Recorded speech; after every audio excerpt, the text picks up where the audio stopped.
Subscribe to our channel by clicking the subscribe button. Click the bell button and enjoy the latest uploads from our channel. Now students, see the question 5. So question 5 क्या है? See. Question 5 में on a 120 kilometre track, एक 120 kilometre track है और उसके अंदर एक train जो है वो फर्स्ट 30 किलोमीटर जो है speed of 30 kilometre per hour की स्पीड से फर्स्ट जो है उस 120 किलोमीटर का 30 किलोमीटर जो है 30 किलोमीटर पर आवर की स्पीड से ट्रेवल करती है। आगे कहते हैं how fast must train travel next. So next जो डिस्टेंस बचा है उसे कितने स्पीड से वो ट्रेवल करे, सो टू अचीव, उसे अगर अचीव करना है average speed of 40 kilometre per hour for the entire trip. Entire trip के लिए कितनी स्पीड हो जाए? 40 किलोमीटर पर आवर। सी क्वेश्चन में क्या कहता है? क्वेश्चन में स्टूडेंट ये हमारा कितना है? 120 किलोमीटर की जर्नी है। अब यहाँ फर्स्ट 30 किलोमीटर जो है हमने किस स्पीड से किया है? 30 किलोमीटर पर आवर की स्पीड से। अब नेक्स्ट जो बचा स्टूडेंट, नेक्स्ट का हमारा डिस्टेंस कितना बचेगा? Next distance will be 90 kilometre.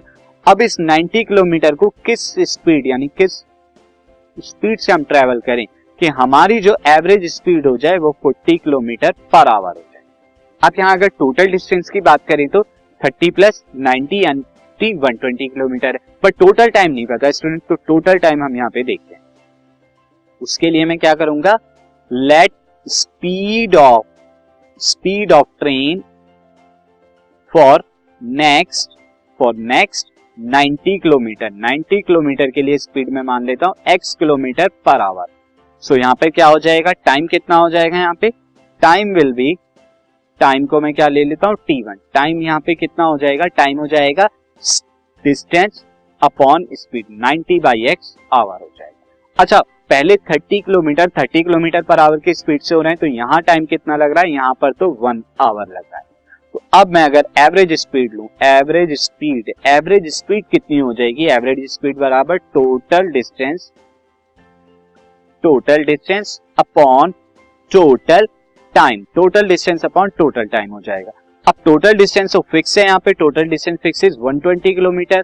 Total time क्या है? फर्स्ट वाले 30 किलोमीटर के लिए 1 आवर और सेकंड के लिए हमने अभी निकाला 90 बाई एक्स। अब यहाँ पे हम एलसीएम ले लेते हैं, डिनोमिनेटर में 120, दिस इज एक्स, एक्स को यहाँ पर करा देंगे प्लस 90 और ऊपर की तरफ यहाँ एक्स आ जाएगा। ये एवरेज स्पीड है और अकॉर्डिंग टू क्वेश्चन ये एवरेज स्पीड कितना होना चाहिए? नाउ अकॉर्डिंग टू क्वेश्चन ये एवरेज स्पीड होनी चाहिए 40 किलोमीटर पर आवर। तो ये 40 के बराबर में रख देता हूँ, सिंस यहाँ पे हमें कितने की रिक्वायरमेंट है? 40 किलोमीटर पर आवर की रिक्वायरमेंट है। तो सी, अगर मैं यहाँ पे 40 यहाँ पर रख देता हूँ तो 120 एक्स अपॉन में एक्स प्लस 90 क्रॉस मल्टीप्लाई करेंगे तो कितना आएगा? 40 x plus 4 9 3600 is equal to 120 x. अब यहाँ पर x वाली टर्म्स में क्या कर लेता हूँ? एक तरफ ले लेता हूँ, यानी 3600 is equal to 120 x minus 40 x, that is equal to कितना आएगा? 80 एक्स। ये आपका 80 एक्स आ जाएगा, यानी 3600, यहाँ 0 से 0 कैंसिल आ जाएगा and x is equal to 360 by 8। 4 से हम क्या करा देते हैं? यहाँ पर पहले 80 से करा देते हैं, तो यहाँ पर क्या जाएगा? 8 4 जा 32 और फिर कितना बचेगा? 32 के बाद 40, तो 85 यहाँ पर, this is 45 kilometre per hour. यानी उसको नेक्स्ट जो 90 किलोमीटर उसे ट्रेवल करने हैं वो किस स्पीड से करने होंगे? 45 किलोमीटर पर आवर की स्पीड से, कि टोटल जर्नी की जो एवरेज स्पीड आ जाए 40 किलोमीटर पर आवर आ जाए।